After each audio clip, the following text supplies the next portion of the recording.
Hello everyone, welcome back to my channel. तर आजच्या ब्लॉगमध्ये आज आम्ही युनिक आणि इंटरेस्टिंग अशा गोष्टी करणार आहे। तर चला स्टार्ट करूया आजचा ब्लॉग। आलेलो आहे एक्सकॅरेटला आणि यश सगळं विचारतोय। ओ माय गॉड, केवढं बी एवढं होणार तरी का आपल्याकडनं? Yes, let's go. तर एक्सकॅरेट हे कॅनकन मेक्सिकोमधलं one of the best theme पार्क्सपैकी एक आहे। इथे 50हूनही जास्त नॅचरल आणि कल्चरल अट्रॅक्शन्स आहे। तुम्ही माझ्यासमोर बघू शकता हे छान पक्षी। यानंतर आम्ही गेलो होतो लेझी रिव्हरमध्ये। तर इथे ही अशी छोटीशी बोट होती जी स्लोली जात होती आणि आम्हाला खूप भारी वाटत होतं। यानंतर आम्हाला दिसले हे पिंक कलरचे फ्लेमिंगोज, खूप सुंदर दिसत होते। यानंतर आम्ही गेलो या केव्हमध्ये। तर तुम्ही माझ्यासमोर बघू शकता हे मायन काळातले रुईन्स। तर एक्सकॅरेटमध्ये त्याचा काही पार्ट आहे आणि आमच्याकडे एक्सकॅरेट एक्सप्लोअर करायला फक्त आजचाच दिवस होता, तर आम्हाला खूप काही एक्सप्लोअर करायचं होतं। यानंतर आम्ही गेलो हे ॲक्वेरियम बघायला। तुम्ही बघू शकता जेलीफिश इतके छान आणि अट्रॅक्टिव्ह दिसत होते। यानंतरचा नेक्स्ट आणि बेस्ट असा पार्ट होता हा शार्क। तर यस, तुम्ही शार्कला टच करू शकता। तर याचे सेपरेट तिकीट आहे। एक्सकॅरेटचे जे आम्ही तिकीट काढलेलं त्यामध्ये हे इन्क्लुडेड नव्हतं आणि तिथे खूप जास्त गर्दी असल्यामुळे आम्ही हे करू शकलो नाही, पण एनिवेज आम्ही डोळ्यांनी बघितलं आणि ते खूप छान होतं।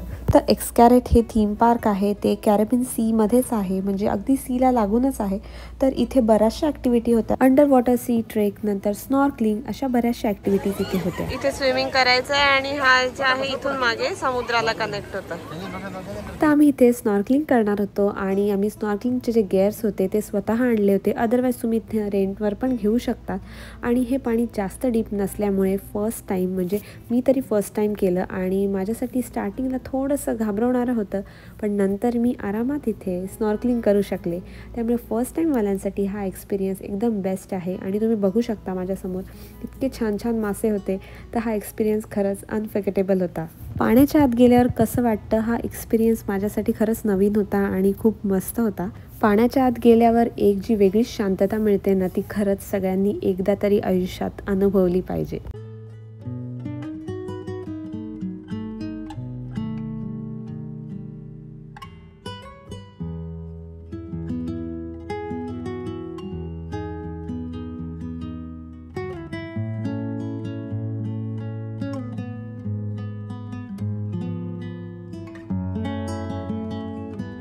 स्नॉर्कलिंग केल्यानंतर आम्ही आलेलो बाकीचा एरिया एक्सप्लोअर करायला। तर तुम्ही माझ्या साईडला बघू शकता हा आहे कॅरेबियन सी। आणि जे मी तुम्हाला म्हटलेलं हे जे पार्क आहे ते डायरेक्टली कनेक्टेड आहे कॅरेबियन सीला। तर या पाण्याचा कलर एकदम ब्लू आहे आणि माझ्यासमोर तुम्ही बघताय ते आता आहे वॉटर पार्क। तर येस, इथे वॉटर पार्क पण आहे। तर इथे बऱ्याचशा ॲक्टिव्हिटीज आहेत। यानंतर तुम्ही माझ्यासमोर बघताय हा आहे मायन कल्चरचा शो। यानंतर आम्ही गेलेलो बटरफ्लाय पॅव्हलियनला। तुम्ही बघू शकता समोर फ्रूट्सवर छोटे छोटे बटरफ्लाय बसलेले आहेत। यानंतर चाललेलो आम्ही बोटॅनिकल गार्डनला। तर हे गार्डन एवढं लश ग्रीन होतं, तर आतमध्ये येऊन आम्हाला खूप छान थंड वाटलं, कारण की बाहेर खूप जास्त ऊन होतं।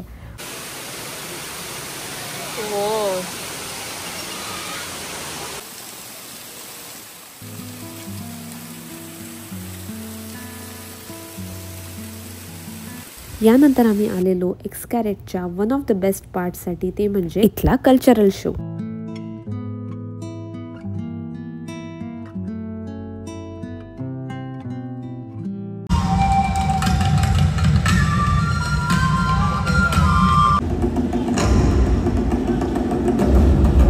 तर काल रात्री एक्सकॅरेटमध्ये पूर्ण दिवस स्पेंड केल्यानंतर नेक्स्ट डे आमचा प्लॅन होता की आम्ही कोझिमलला जाणार आहे स्नॉर्कलिंगसाठी।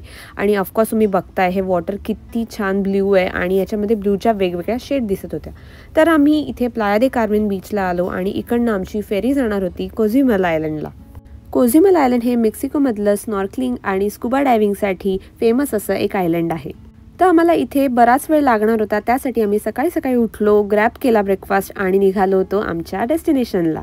तर प्लाया दे कार्मेन बीचलाच आम्ही फुल डेसाठी पार्क केली गाडी आणि तिथूनच कोझिमलचं तिकीट काढलं, म्हणजे आम्ही स्नॉर्कलिंगचं पॅकेज बुक केलेलं आणि यानंतर आम्ही बोटचं तिकीट काढलं।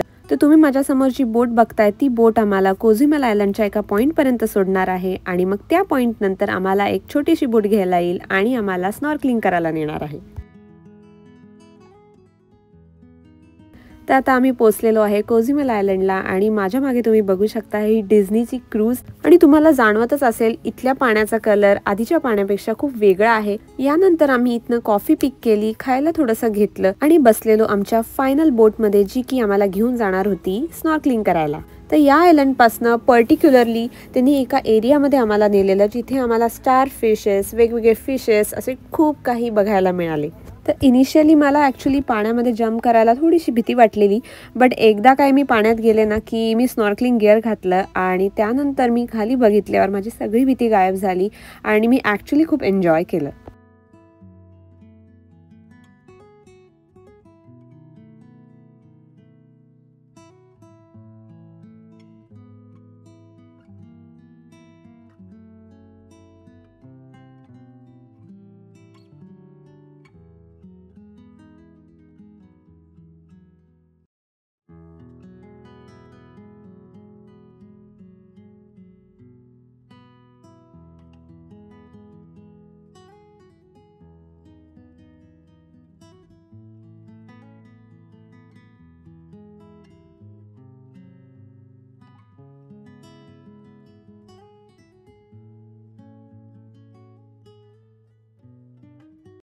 लाईफमध्ये मी फर्स्ट टाइम स्नॉर्कलिंग करून स्टारफिश बघितलेले आणि हा एक्सपिरियन्स खरंच अनफॉर्गेटेबल होता। पाण्याच्या इतक्या शेड्स आणि इतकं क्लिअर वॉटर कदाचित मी लाईफमध्ये हे इथेच फर्स्ट टाइम बघितलं असेल। याआधी मी मायामीला बघितलं आहे, की वेस्टला बघितलं आहे ॲक्च्युली, पण त्याहूनही जास्त मला इथे जास्त क्लिअर वाटलं।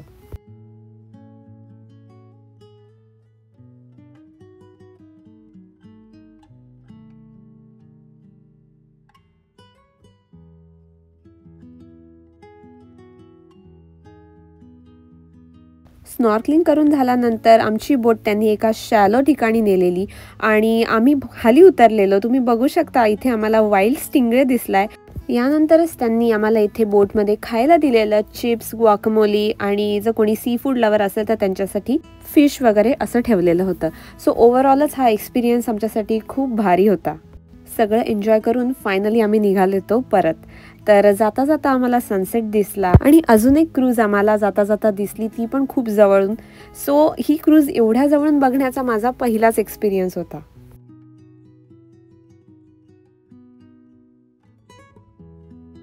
काल रात्री स्नॉर्कलिंग करून आल्यानंतर आम्ही बरंच थकून गेलेलो आणि नेक्स्ट डे आम्हाला परत जायचं होतं टॅम्पासाठी। तर सकाळी आम्ही उठलो आणि परत आलो प्लाया दे कार्मेन बीचवर, कारण की हा माझा one of the best beach होता, one of the favourite beach होता मेक्सिकोचा।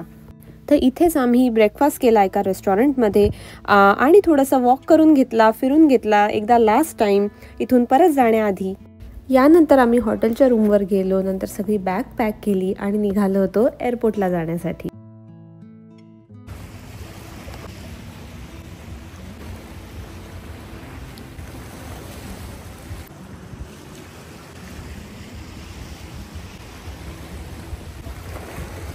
आलेलो आता एअरपोर्टला, तर आता चालू आहे आम्ही बॅक टू टॅम्पा आणि इथून लागणारे 1 तास 50 मिनिट जसं आलो तसंच। आणि सगळं मस्त एन्जॉय केलं, बघितलं, सकाळी पण बीचला गेलेलो आणि आता लेट्स गो टू टॅम्पा।